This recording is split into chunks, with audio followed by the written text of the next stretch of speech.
नमस्कार, खबरों का पंचनामा देख रहे हैं आप। मैं हूं आपके साथ पूजा। हम लेकर आए हैं देश और दुनिया की 5 बड़ी खबरें जिसपे चर्चा के लिए मेरे साथ स्टूडियो में मौजूद हैं कैपिटल टीवी के editor in chief doctor Manish Kumar. Doctor साहब, बहुत बहुत स्वागत है आपका। धन्यवाद। सबसे पहले नजर हेडलाइंस पर। दुनिया भर में फिर बजा पीएम मोदी का डंका। 80% भारतीयों को अब भी पीएम मोदी पर भरोसा। प्यू रिसर्च सेंटर की सर्वे रिपोर्ट देख मोदी विरोधियों को लगा बड़ा झटका। चीन के मैप पर राहुल गांधी की मुहर। राहुल गांधी का दावा, चीन ने हड़प ली भारत की जमीन। प्रधानमंत्री मोदी पर लगाया झूठ बोलने का आरोप। इंडिया गठबंधन की तीसरी बैठक कल। मुंबई में जुटेंगे विपक्षी दिग्गज। सीट बंटवारे से लेकर कई बड़े मुद्दों पर होगी चर्चा। मुंबई बैठक से पहले केजरीवाल ने ठोका पीएम पद का दावा। आम आदमी पार्टी ने की मांग, कहा अरविंद केजरीवाल को पीएम पद के उम्मीदवार। बिहार में छुट्टी कटौती पर मचा महासंग्राम। नीतीश कुमार का हिंदू विरोधी फरमान। हिंदुओं के त्योहार पर नीतीश कुमार ने चलाई कैंची। स्कूलों में अब 23 छुट्टियों की जगह केवल 11 छुट्टियां।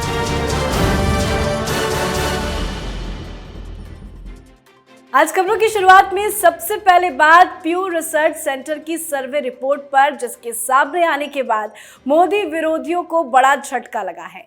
लोकसभा चुनाव को देखते हुए कई तरह के सर्वे सामने आ रहे हैं। इसी बीच प्यू रिसर्च सेंटर की एक रिपोर्ट में बताया गया कि लगभग 10 में से 8 भारतीय प्रधानमंत्री नरेंद्र मोदी के प्रति विश्वास रखते हैं। इस रिपोर्ट के अनुसार अधिकांश भारतीयों का मानना है कि पीएम मोदी की लीडरशिप में भारत का प्रभाव वैश्विक स्तर पर बढ़ा है।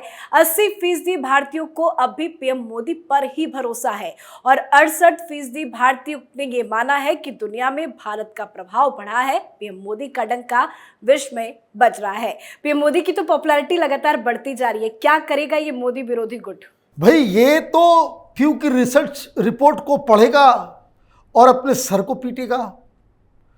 आप देखिए कि पूरी दुनिया में प्रधानमंत्री मोदी, और ये प्यू रिसर्च वाले कोई बीजेपी के माउथपीस नहीं है, ये पूरी दुनिया में एक रिस्पेक्टेड एजेंसी है जो रिसर्च करती है, सर्वेस करती है और लगातार इसमें वृद्धि होती चली जा रही है। 80% लोगों को अगर हिंदुस्तान में भरोसा है और बहुमत लाने के लिए 300 के पार बीजेपी को जाने के लिए 40% वोट चाहिए होती है। आप ये समझिए कि अगर ये पॉपुलैरिटी बरकरार रहती, कोई गलती अगर नहीं होता बीजेपी से, तो 2024 का खेल तो खत्म है। सिर्फ खेल खत्म नहीं, बीजेपी जो 303 सीटें पिछली बार जीत के आई थी, ये तो आराम से 350 क्रॉस कर जाएगी। रीजन, एक तरफ लीडर है, दूसरी तरफ हेडलेस गठबंधन है। क्योंकि जो खबर आ रही है कि इतने पॉपुलर लीडर के सामने जिस किसी का भी नाम तुम लोगे, अगर आपने नाम लिया नहीं कि प्रधानमंत्री मोदी की जीत सुनिश्चित हो जाएगी। लेकिन इसमें कैच दूसरा भी है, और अगर नाम नहीं लिया तो भी प्रधानमंत्री मोदी आपको छोड़ने वाले नहीं हैं। तो ये जो रिसर्च आ रही है, प्यू की हो या कहीं और, या दिल्ली के अंदर बहुत सारे रिसर्च एजेंसीज हैं, टेलीविज़न चैनलों पे बहुत सारे सर्वेज होते हैं, कहीं से भी कोई एक भी सर्वे ऐसा नहीं आया है जिसमें ये कहा जाए कि देश की जनता प्रधानमंत्री मोदी से नाराज है। बिल्कुल। अगली खबर में बात राहुल गांधी के चीनी प्रेम की। चीन के नक्शा विवाद में राहुल गांधी की एंट्री हो गई है। दरअसल कुछ दिन पहले चीन ने अपने मैप में अरुणाचल प्रदेश और अक्साई चीन को अपना क्षेत्र बताया था। चीन के इस दावे पर भारत सरकार ने कड़ा विरोध जताया है, पर राहुल गांधी ने चीन के मैप पर अपनी मुहर लगा दी है और मोदी सरकार को घेरते हुए कहा कि मैं वर्षों से कह रहा हूं कि प्रधानमंत्री ने जो कहा कि लद्दाख में 1 इंच जमीन नहीं गई, वो झूठ है। पूरा लद्दाख जानता है कि चीन ने अतिक्रमण किया है। ये मानचित्र मामला बेहद गंभीर है। चीन ने हमारी जमीन छीन ली है। प्रधानमंत्री मोदी को इस बारे में कुछ कहना चाहिए। क्या राहुल गांधी इस तरह के बयान देकर चीन के मैप पर अपनी मुहर लगा रहे हैं? देखिए, राहुल गांधी उनकी जो एब्सर्डिटी है वो it is now crossing limits. पता नहीं कौन कौन लोग इसके सलाहकार हैं। G20 की मीटिंग है, आप इस तरह का बयान दे रहे हो। क्या आप एक बयान, इस जो बयान आपने दिया उसमें एक सेंटेंस और नहीं जोड़ा जा सकता था? एक सेंटेंस अगर आप जोड़ दो तो आपके सारे पाप जो है वो माफ कर दिए जाएंगे। और वो सेंटेंस ये कि चीन ने जो मैप बनाया है वो गलत है, एब्सर्ड है। चीन किसमें गलती है? और चीन एक ऐसा मुल्क है जो दूसरे की जमीन को हड़पना चाहता है। कहने की हिम्मत है? भारतीय जनता पार्टी ये चाहती है कि राहुल गांधी लगातार चीन के ऊपर इस तरह के एब्सर्ड बयान देते रहे। क्यों? एक सेंटेंस में कांग्रेस पार्टी और ये INDIA की पूरी पोल पट्टी खत्म हो जाती है। सारे बयान, उसका जो क्रेडिबिलिटी वो खत्म हो जाता है जब कोई कह दे कि राहुल गांधी तो चाइनीज भाषा बोलेंगी। चाइनीज की दलाली करते हैं ये लोग क्योंकि राजीव गांधी फाउंडेशन में ये चाइना से पैसा खाते हैं। ये तो छुपी हुई बात नहीं है। फंड आया है चाइनीज एम्बेसी से, कम्युनिस्ट पार्टी ऑफ चाइना से, चीन की सरकार से। आपका वो तस्वीर भी सामने आया है कि जिसमें कम्युनिस्ट पार्टी ऑफ चाइना के साथ कांग्रेस पार्टी MOU साइन कर रही है। तो आप इस तरह के बयान देकर, इसलिए मैंने कहा कि absurdity in terms of politics, आप भारतीय जनता पार्टी को एक ऐसा अस्त्र थमा दे रहे हो कि आपको खत्म करने में बस एक शब्द बोलना है कि कांग्रेस पार्टी और राहुल गांधी चीन के दलाल हैं, इसलिए इस तरह की भाषा बोलेंगे। बिल्कुल। अब बात करते हैं मुंबई में होने जा रही विपक्षी गठबंधन इंडिया के बैठक की। विपक्ष की तीसरी बैठक कल यानी 31 अगस्त और 1 सितंबर को होनी है, जिसके लिए तैयारियां भी पूरी की जा चुकी है। बताया जा रहा है कि इस बार इस बैठक में 28 पार्टियां शामिल होगी। मायावती के शामिल होने की खबर को लेकर भी सस्पेंस खत्म हो चुका है। मायावती ने साफ कर दिया है कि 2024 का चुनाव BSP अकेले लड़ेगी। PM पद की दावेदारी को लेकर भी बवाल है, कन्वेनर को लेकर भी सवाल है। तो वहीं बैठक से पहले मुंबई में कांग्रेस आम आदमी पार्टी के बीच में पोस्टर वॉर भी छिड़ चुका है। कुल मिलाकर ये बैठक मेक या ब्रेक की स्थिति होने जा रही है। कल बैठक है और आज लालू यादव पहले ही पहुंच चुके हैं। क्या होगा कल? भाई ये तो कितनी शर्मनाक बात है कि प्रधानमंत्री मोदी का अल्टरनेटिव उसको लीड लालू यादव जैसा चारा चोर कर रहा हो। ये शर्मनाक स्थिति है। कोर्ट के द्वारा पनिश किए गए व्यक्ति हैं, बीमारी के नाम पे वो जमानत पे हैं और ये कह रहे हैं कि प्रधानमंत्री मोदी का नरेटिव, टिपिकल बिहारी भाषा, ये नरेटिव का मतलब ये होता है कि उसको दबाने जा रहे हैं। वाह! और पढ़े लिखे लोग जो दलाल पत्रकार हैं वो कह रहे हैं कि बहुत बढ़िया काम हो रहा है वहाँ। कौन नेता होगा, इसी में सब बवाल चल रहा है। ममता बनर्जी के खिलाफ आज एक खबर आई है। अधीर रंजन चौधरी का बयान आया है। वो ये कह रहे हैं कि ममता बनर्जी कांग्रेस पार्टी के तलवे चाट रही है खुद को बचाने के लिए। भाई किससे क्या बचना है? किससे बचना है? बीजेपी से बचना है या आपस में ही एक दूसरे से बचना है? उधर कांग्रेस पार्टी के लोग, प्रवक्ता कह रहे हैं कि हमारा ये जो गठबंधन है इसमें कुछ ओछी मानसिकता वाले, पेटी पॉलिटिक्स करने वाले, नीच किस्म के लोग आ गए हैं, उनको इससे बाहर करना है। तो भाई पहले जुड़ेगा, फिर बनेगा, फिर क्या होगा, लोगो बनाएंगे, झंडा बनाएंगे, गठबंधन का लीडर कौन बनेगा ये पता नहीं, कौन कन्वेनर बनेगा पता नहीं। नीतीश कुमार उधर अपना तमाशा कर रहे हैं, लालू यादव सबसे पहले पहुंचे हैं, वो सबसे आगे रहेंगे, स्वस्थ नजर आ रहे हैं, भगवान उनको लंबी उम्र दे। लेकिन ये जो गठबंधन के नाम पे जो तमाशा हो रहा है, पब्लिक को आप लोगों ने बेवकूफ़ समझ लिया है। न नीति है, न नीयत है, न नेता है आपके पास। कैसे आप मोदी सरकार जो कर रही है उससे अलग आपके पास क्या विजन है, सिर्फ फ्री में बांटने के अलावा, ये फ्री वो फ्री, ये फ्री वो फ्री है, उसके अलावा देश को कैसे आगे ले जाया जाए उसका कोई रोड मैप है? कुछ नहीं है। मुझे तो लग रहा है कि ये लोग अपने सर्वाइवल के लिए, कि कहीं इनकी राजनीति, इनका परिवार तबाह बर्बाद ना हो जाए, कहीं ये ईडी सीबीआई इनके चोरी को पकड़ के इन लोगों को सजा न दिलवा दे, उससे बचने के लिए ये एक छतरी के नीचे आ रहे हैं। बिल्कुल। तो मुंबई में कल से विपक्ष की बैठक शुरू होनी है, पर बैठक से पहले इंडिया के समीकरण को बिगाड़ने वाली बड़ी खबर आज सामने आई। पीएम की दावेदारी को लेकर आम आदमी पार्टी भी मैदान में उतर आई है। आम आदमी पार्टी ने अरविंद केजरीवाल को पीएम कैंडिडेट बनाने की मांग की है। आप प्रवक्ता प्रियंका कक्कड़ ने केजरीवाल को विपक्षी गठबंधन का प्रधानमंत्री उम्मीदवार बनाए जाने के सुझाव के पीछे तर्क भी दिया है।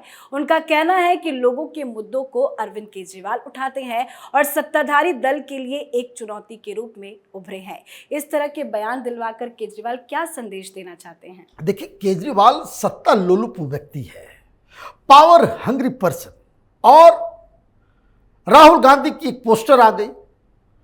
पोस्टर में तो अभी तक तो कांग्रेस पार्टी ने कहा कि भाई हमें ये नहीं चाहिए, वो नहीं चाहिए, और जीतेगा इंडिया पोस्टर एक आ गया और राहुल गांधी सामने खड़े हैं, इधर सोनिया है, इधर खड़गे हैं, और पीछे लाइन में सारे लोग हैं उसमें। मैंने बहुत नज़दीक से उस पोस्टर को देखा, केजरीवाल नहीं है उसमें, सारे लोग हैं पीछे लाइन में खड़े हुए। उद्धव ठाकरे भी कहीं दूर पीछे, सारे लोग, नीतीश कुमार भी, अखिलेश यादव भी, ममता भी, सारे लोग पीछे। ये सेंटर में खड़े हुए हैं कि जीतेगा इंडिया। तो आप देखिए, उम्मीदवार नंबर 1 राहुल गांधी, उम्मीदवार नंबर 2 ममता बनर्जी। उधर ममता कह रही है, बोलछे बंगलार जनता प्रधानमंत्री होक ममता है। पोस्टर लग रहा पूरे बंगाल में, सोशल मीडिया में चल रहा है, प्रधानमंत्री ममता, ममता फॉर पीएम। नीतीश कुमार भी उधर पोस्टर पटना में लगा हुआ था कुछ दिन पहले तक। अभी तक तो थोड़ा सा अब वो डाउन हो गया, उनको समझ में आ गया, लालू यादव और कांग्रेस पार्टी ने खेल कर दिया उनके साथ। लेकिन सबसे पहला पोस्टर उनका ही आया था। तो जब सबने डिक्लेयर कर दिया तो केजरीवाल कहाँ पीछे रहने वाला, क्योंकि ये सबसे बड़ा सत्ता लोलुप व्यक्ति है।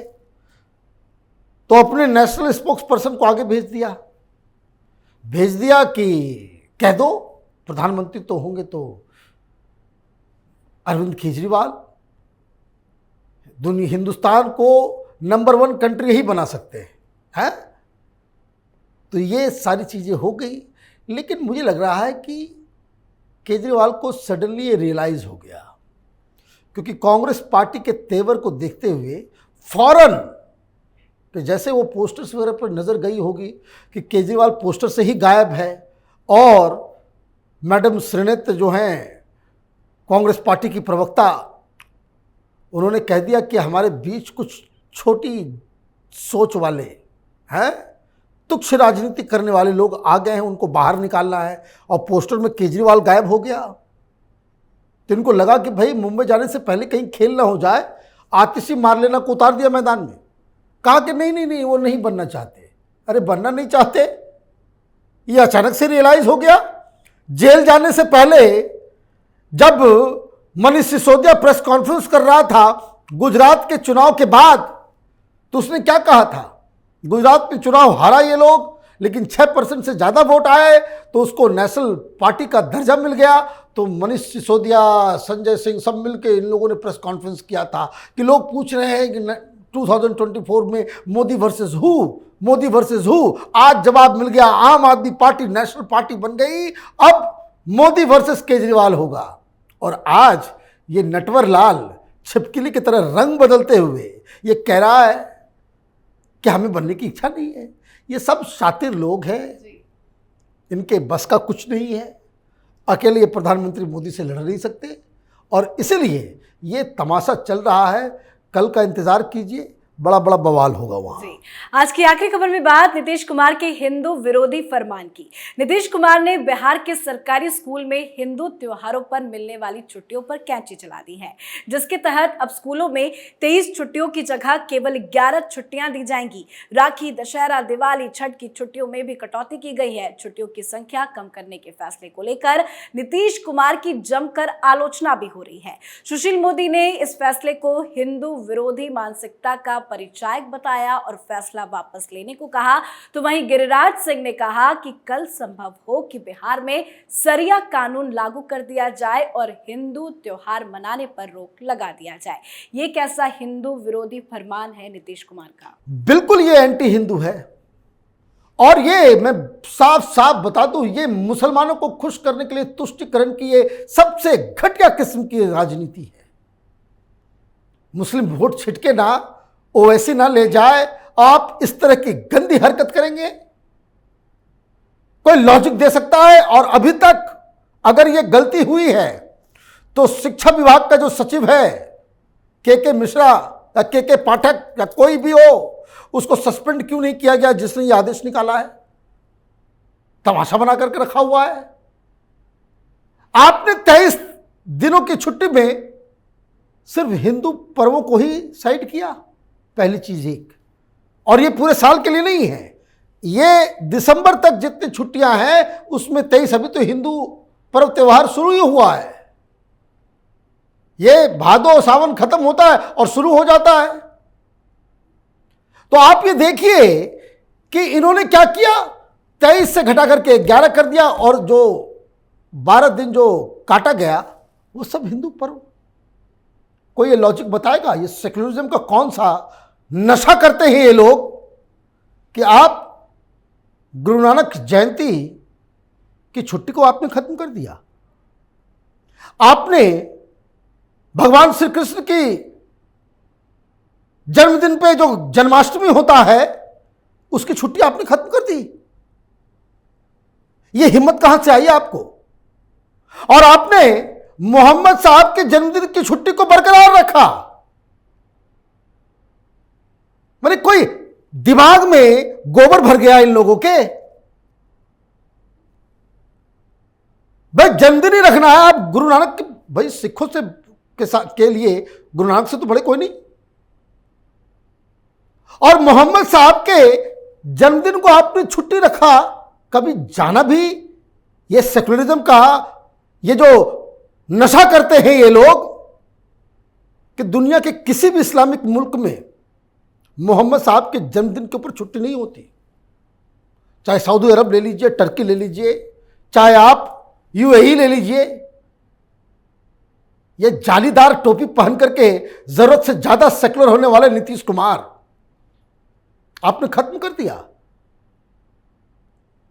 ये जो छठ, दीपावली, भैया दूज, इसकी छुट्टी पहले 11 दिन 9 दिनों की होती थी लगातार, आपने खत्म कर दिया, घटा दिया उसको। दुर्गा पूजा की छुट्टी तो आपने कम कर दी। बोलेंगे बड़े बिहारी हैं। बिहार में 2 पूजा जो बिहार की माताएं बहनों के लिए बहुत ही इंपॉर्टेंट है, एक जितिया और दूसरा तीज, दोनों की छुट्टी खत्म कर दी। यह तमाशा चल रहा है।